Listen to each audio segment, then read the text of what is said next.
Sound check, sound check, sound check, sound check. Now, y'all, I am just for the setting. I'm in Orlando, Florida right now on vacation. So I don't really have the opportunity to really stop and edit um, and really to produce a video the way that I would typically do for these sorts of topics. I'm actually just now coming in from the gym. Still need to shower. There's lots going on right now, right? You see the title already, so you already know what we about to get into. And let's just get right into it, man. Let's just get right into it.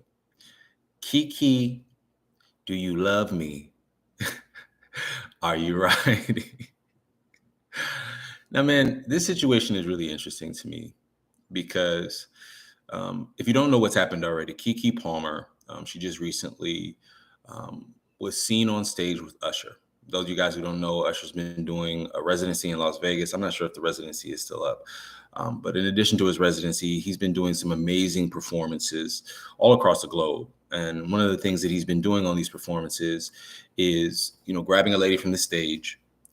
He'll serenade them, sing to them, and pretty much create a magical moment for them, right? Typically, there hasn't been a lot of controversy with it because, it's at face value, it's pretty innocent. But 2 days ago, Keke Palmer went on stage. Keke Palmer, who those of you guys already know, has had a baby. Keke Palmer went on stage, and she was dressed. I didn't really see anything too ridiculously crazy about what she had on. It was, more aligned with what the times are today, kind of showing, skin covered with some lace. I think her booty cheeks were a little bit out. Not my personal liking, but again, I'm not a woman. And if my wife was wearing it, I may have a little cause for pause, but as a man, what can you do? You know what I'm saying? If your wife loves you and she's showing you, that you can trust her, then you're probably not gonna think too much about it. But what I think got on her baby daddy, what I think really caught her baby daddy off guard with was the way at which he kind of saw his wife goggling over Usher in the outfit. All right. Now, what he ended up saying on Twitter was that he really had an issue with what she was wearing. His tweet was something to the effect of, "Your mom. I don't approve of the outfit," basically. And you can go and find, hopefully I'll take this audio and, actually make a full produced video for you guys. But you can find that audio out there. I'm sorry, not that audio. You can find that tweet where he essentially in public called out Keke for her outfit, right, on that stage with Usher.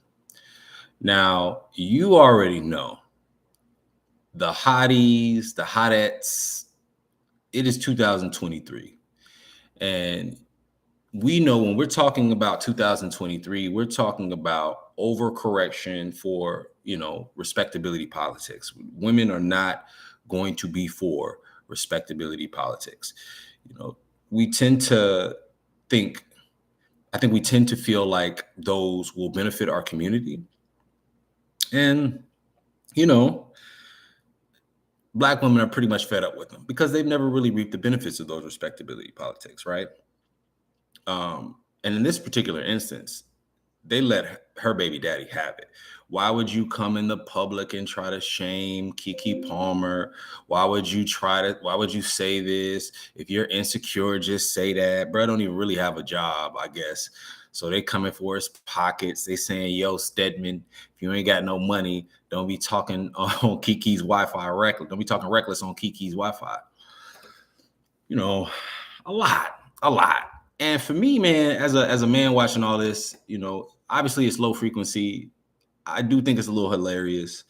And I genuinely believe that the dude was a little out of pocket for coming online, talking a little reckless. I think you should handle that with your girl. Handle that with Keke behind the scenes.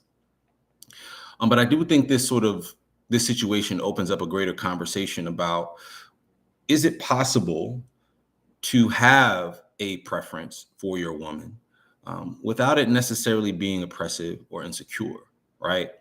I think one of the comparisons that consistently been drawn, and you can see it in the title, is the Well, actually, this wasn't in the title, but I think one of the comparisons that consistently is drawn right now is the Uzi and the JT Money situation, right?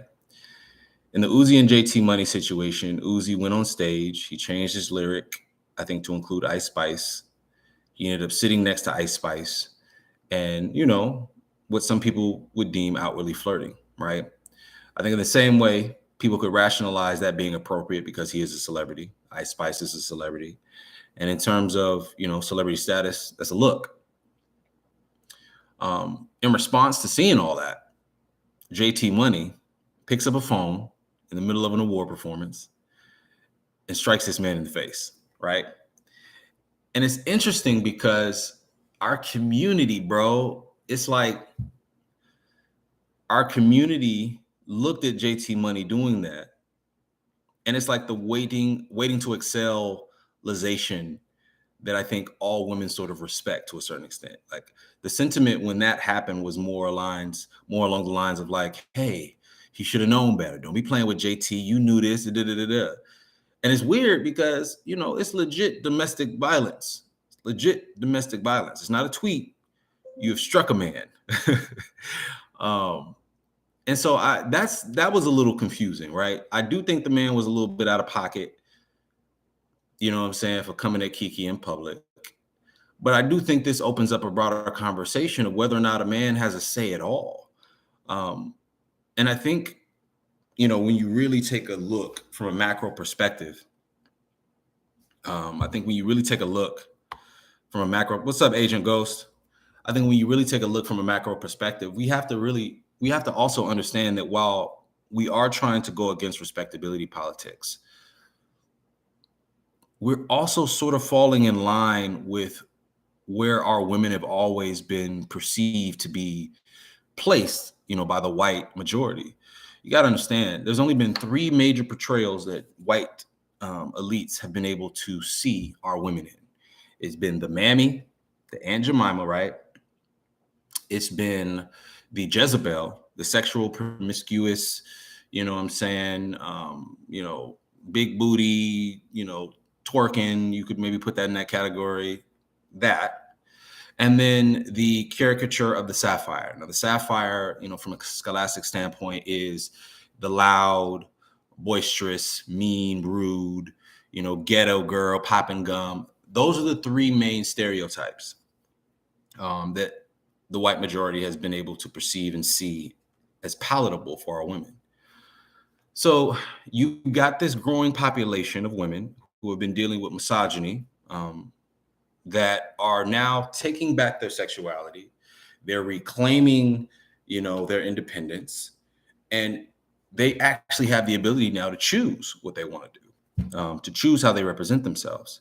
And for a lot of women, their sexuality, their personalities, all of the things that are, that they believe are organically them. Sometimes there's a lot of overlap with these 3 perceptions. Sometimes, well, not the Mammy, but the hypersexualization, that's seen as liberating for a lot of us, right? But on the flip side, you've got a growing number of people in our community that look at it and say, nah, I'm tired of us being hypersexualized. I'm tired of us being portrayed as thugs, athletes, et cetera, all this typical, the typical stereotypes. I'm tired of that. Like, in the same way that we have fatigue seeing slave movies, we can show better representation. There can be a little bit more balance, right? And I think we're at a point now where, I don't want to use this word, but it's like there's an inner battle between the ninjas and the African Americans. Hold on, what are we saying in the chat? The fact of the matter is, when men say something, it's not respected as much. And I agree.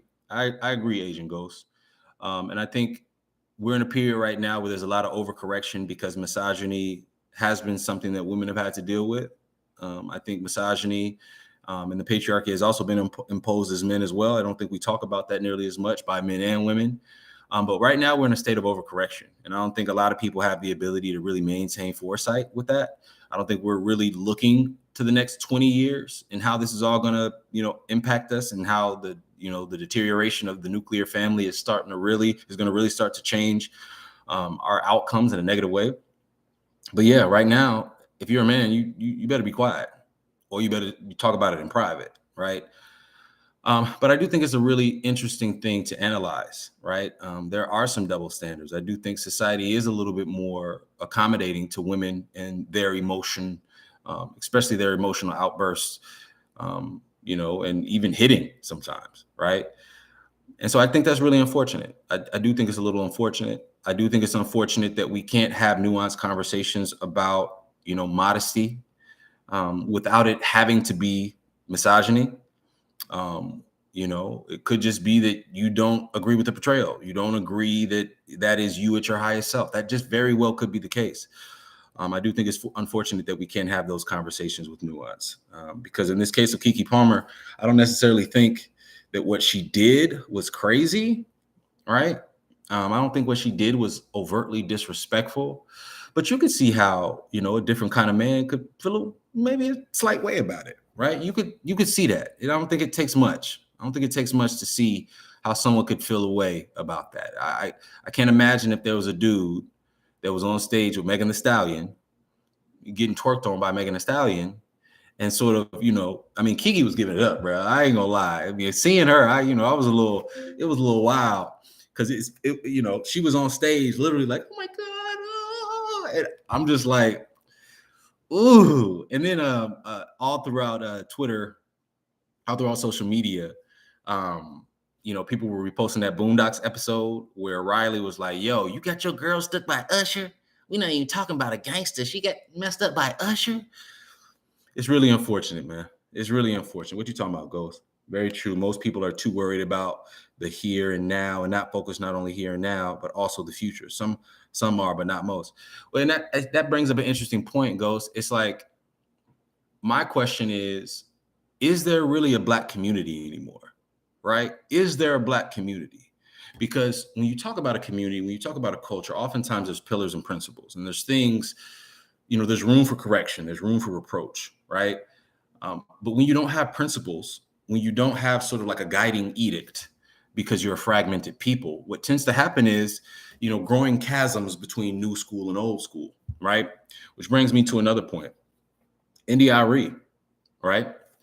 Arie was the most recent sufferer of some of this backlash as well.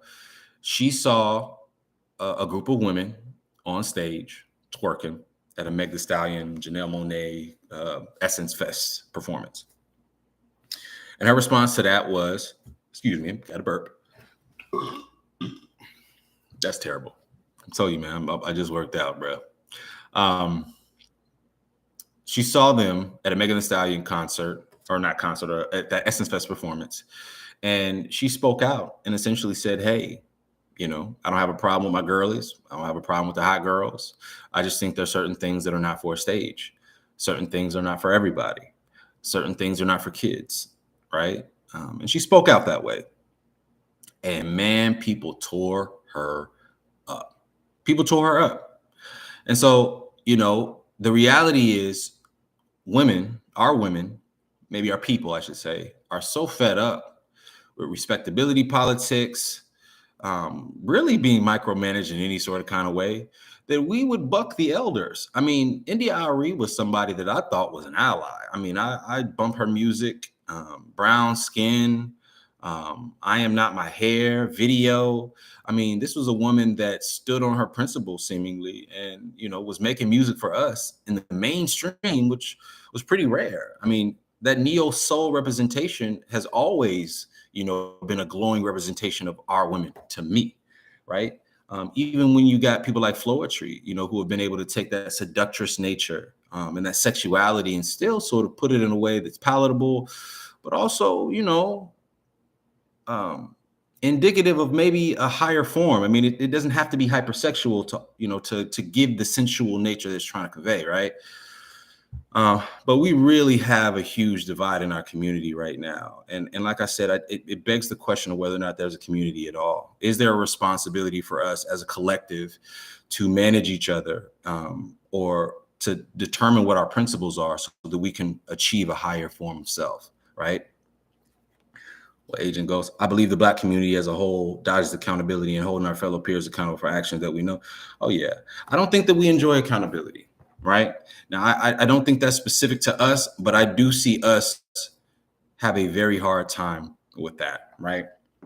I do see us having a very hard time with that. And like I said, I think it begs the question: is there even a community at all? We speak as if we have a responsibility to one another. We speak as if, our outcomes are our responsibility. It's our, as if it's a village. But oftentimes, I'm really unsure because our elders get shunned, and bullied, and we really can't have conversations about discretion or modesty in any regard. I mean, and then there's gender wars in between. It's really nasty right now, right? It's really, really, really nasty right now. Sexy Red, I put her in the title as well. Sexy Red also came under fire for the same thing because there's a growing number of people who are just fed up with seeing what they would deem as degeneracy. Those of you guys who don't know Sexy Red was the girl who came up with the something then with my brown, my secret, my booty home brown, that song. And there's a lot of people that are resorting to bullying because I think for one, people are just tired of hip hop being used as a vessel to sort of funnel that sort of content into the community, whether it be men or women. People are tired of seeing their children die and seeing bodies lay on top. Y'all heard me in my last video where I was talking about NLE Choppa and how I'm tired of the murder raps and people just integrating themselves into society. Not too long ago, Rolling Stone did a piece on Future about the fact that he doesn't really drink lean and he's still out here telling people, or rapping like he does. Like, there's a lot of people that are tired of that, right? Again, the same way that we're tired of seeing the slave movie over and over again. Show us different representation, right? Show us some of these artists that have real talent. But she came under fire. And I left a comment under a post, I think in the Shade Room, about, I think people are just sort of tired of seeing degeneracy being our primary representation. And boy, people was calling me everything but the kitchen sink. And I think it's ironic, bro, because this was a post where people were saying that they didn't want to see Sexy Red bullied for her content. But here I go, just making a comment, reasonable comment. I didn't double down on the fact that she deserves to be bullied. I just spoke to people's, fatigue with some of the representation they're starting to see of us in the mainstream. And people came for me personally. People attacked me personally. People said that I wasn't doing anything, that I wasn't, a Black man that actually cared, that I didn't speak about men before, that I didn't do this, and that I wasn't this. And I'm just like, when you think about our community, bro, it's like the irony of you saying you don't think bullying is okay. But the moment I disagree with you, all of your vitriol comes out. All of that nasty, that venom comes out. And I agree, I believe that we're people of passion, right? So that passion, those fangs come out. We do everything with an extra zest and spunk and we do. But we can also be really, really, really nasty. I wish our community was more than twerking and getting a bag.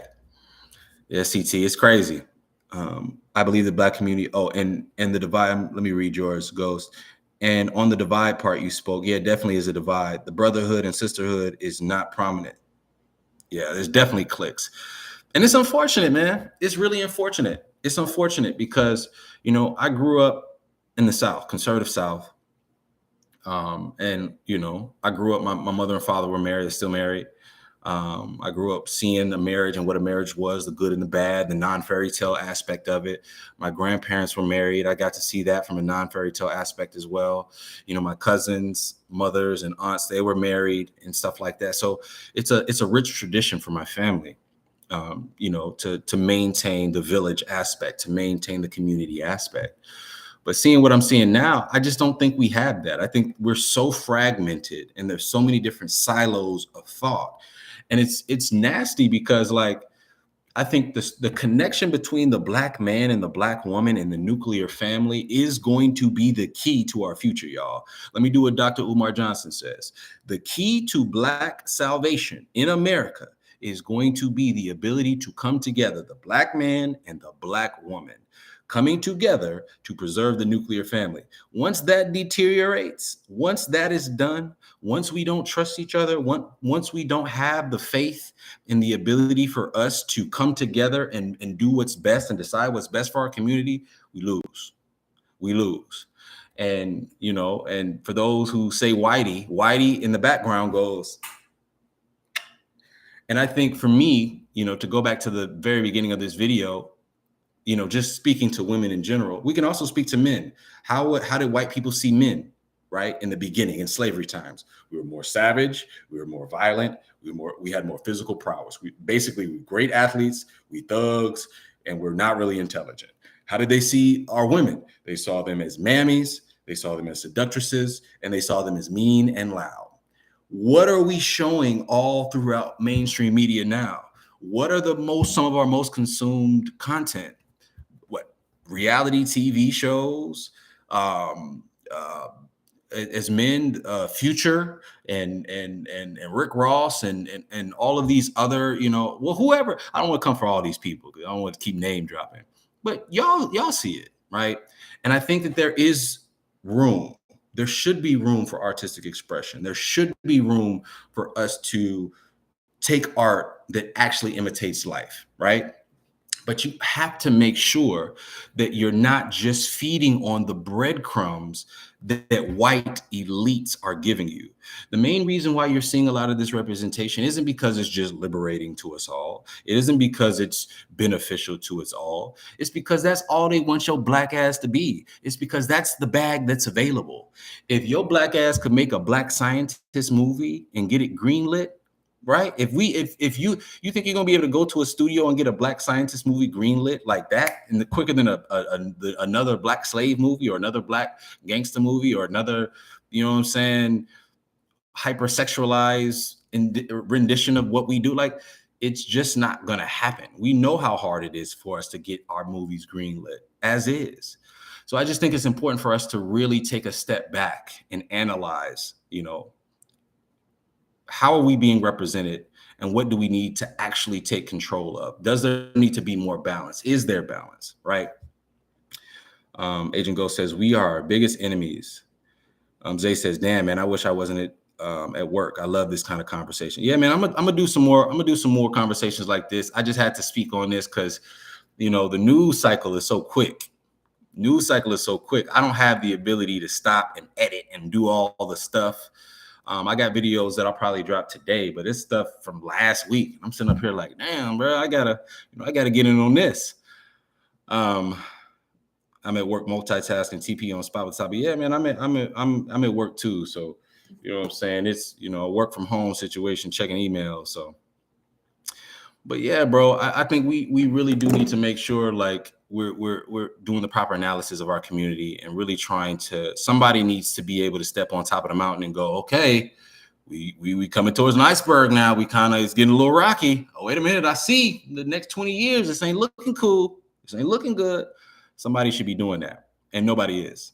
And it's unfortunate. It really is unfortunate. What was the next topic on the docket, man? Because I don't want to be here too long. We talked about Sexxy Red already. I mean, I don't know if I really want to get into the Adam 22 thing because it doesn't really feel like it fits. It doesn't really feel like it fits this conversation. But I'll talk about it briefly.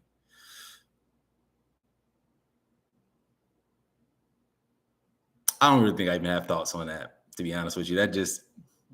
I'll talk more about it best. Let's leave Adam alone. More power to you, Adam. More power to your union. I don't really got nothing for that. But I hope Keke and her, her baby's father, I hope they reconcile. Because again, as I mentioned, the nuclear family is everything. It is our future. We need to come together.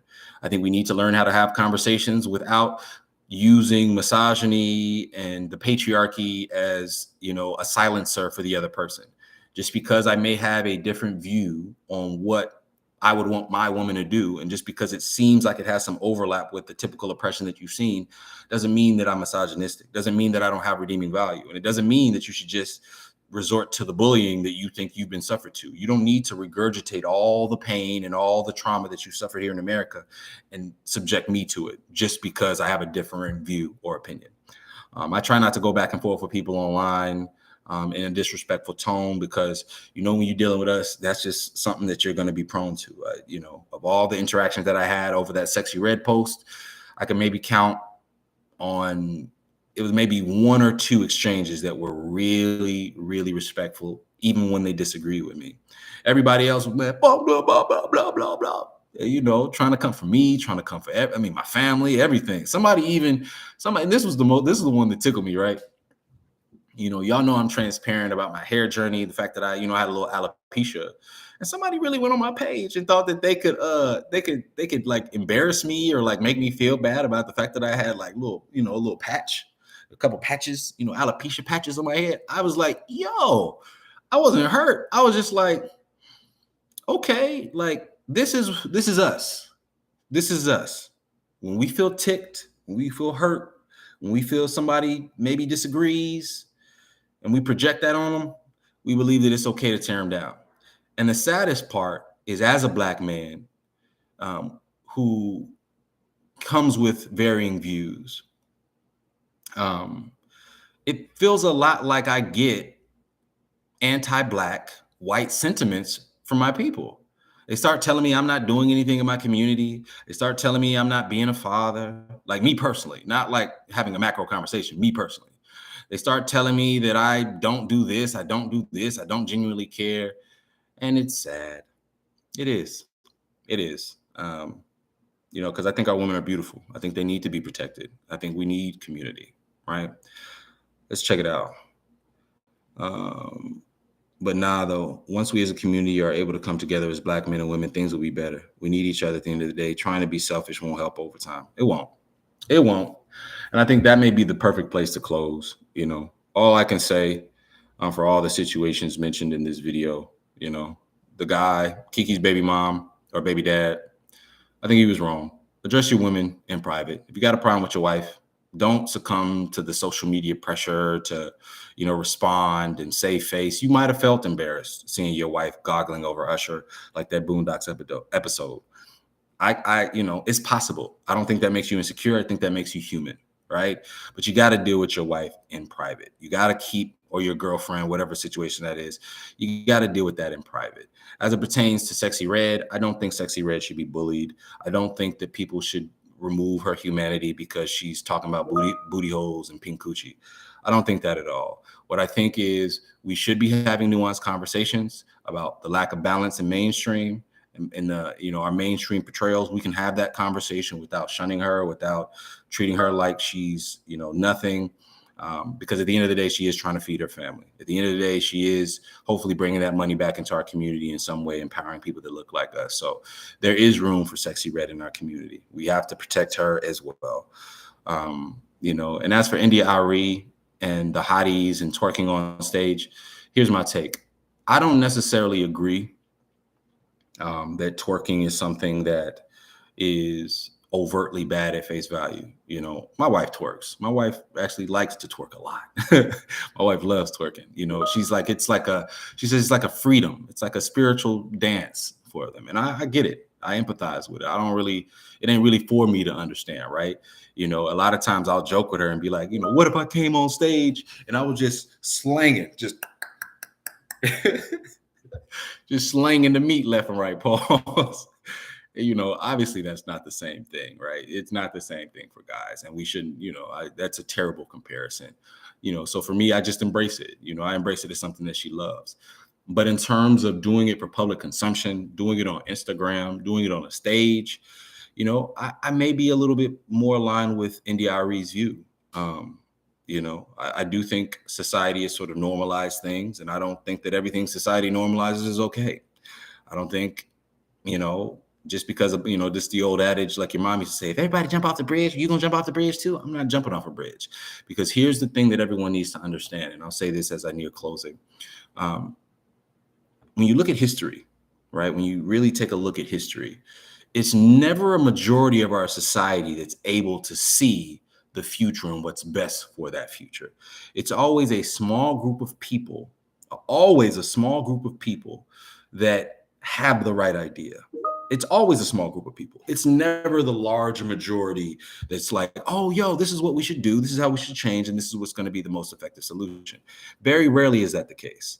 So you're going to have to understand that while we are sort of figuring this part out, it's not going to feel good. Yeah, definitely a major pause, Coach. My bad. You know what I'm saying? You know, the sound was crazy too when I went. But you know, the reality of it is, if you're standing on all 10 for what you believe in, it might not feel like people are going to agree with you, right? The idea that twerking isn't something that is for public consumption, as a man, as a husband, for your wife, if you don't think that that's something that's appropriate, I don't think that's wrong, bro. Like, I don't. It's so weird the times that we're in. If you don't think that that's cool for your partner, and you guys can talk about that, and come to some agreement to it, don't let these people out here make you feel like, you know, you're misogynistic and your partner is just Sealy from The Color Purple. Don't let these people make you feel like that, because again, nobody is looking with foresight. It's only going to be a minority of people who are able to maintain the proper perspective of what the future is going to hold for us. And I think, as leaders, manage your family, do work in your community, and spread the message that you feel is right. Don't be misogynistic, obviously. Don't be abusive. Don't be a bully. But understand that right now we're in a period of overcorrection, and people ain't figured this shit out yet, bro. They really haven't. They really have not. Hot girls gonna be hot girls, gonna be city boys right now, and all of us normal, regular folks sitting on the sidelines, scared to voice our opinions because we're gonna get attacked online by somebody that looks like us, dismantled online. Somebody gonna try to come for our kids, our wife, whatever. I get it, but hold fast, hold true, stay true to you, and hopefully in the next 20 years. It won't come all, blowing up in smoke and in oblivion. I'm praying for that. I really want to stay optimistic, because I am trying to do the work to add value to these spaces to make sure that that is not the case. Well, I'm going to go back to what I was doing. Hopefully you guys had a great rest of your day. This was probably really rambly, because again, it's the first of its kind. I don't do these often. So, I really do hope that you guys are commenting. Hopefully you guys subscribe. Before I leave, I do want to say, on my separate YouTube channel, I have another YouTube channel called TPLOCKS. I've been meaning to talk to you guys about what happened with that channel. That channel is going to continue. I just ran into a little faux pas. Basically, in short, I was doing the TPLOCKS submission videos, where I would have you guys send me videos to react to. And one of my more recent videos was flagged for copyright, gave me a copyright strike. So as a result, that removed me from monetization, I think up until September. And so for me, it wasn't really a matter of me not doing content because of the monetization. It was just a matter of, oh, wow, I felt like this is a perfect opportunity for me to sort of branch out and to build another platform. Right, a platform where I got to add a little bit more commentary to more broad topics, right? So that's why you're getting the little 1-minute clips now. But it would be a tremendous help to give more support to this channel. Subscribe, like, as much as you possibly can, because I do plan to bring this channel to that same level of the other one, so that we can really start having these real conversations, adding more nuance, and really bringing us closer together. I'm not Kevin Samuels. This is not a red pill channel. This is not a blue pill channel, purple pill. We ain't slanging pills. But I do feel like I'm a leader in my community, and I do think I can be a mentor. And I do think I'm willing to learn from you all as well. So support me, and hopefully I can give back value in return. All right. But I'm outro like Gwyneth Paltrow, y'all. It's been TP Unlocked. Hopefully you guys have a great rest of your day. Happy 4th. Love you guys. Peace.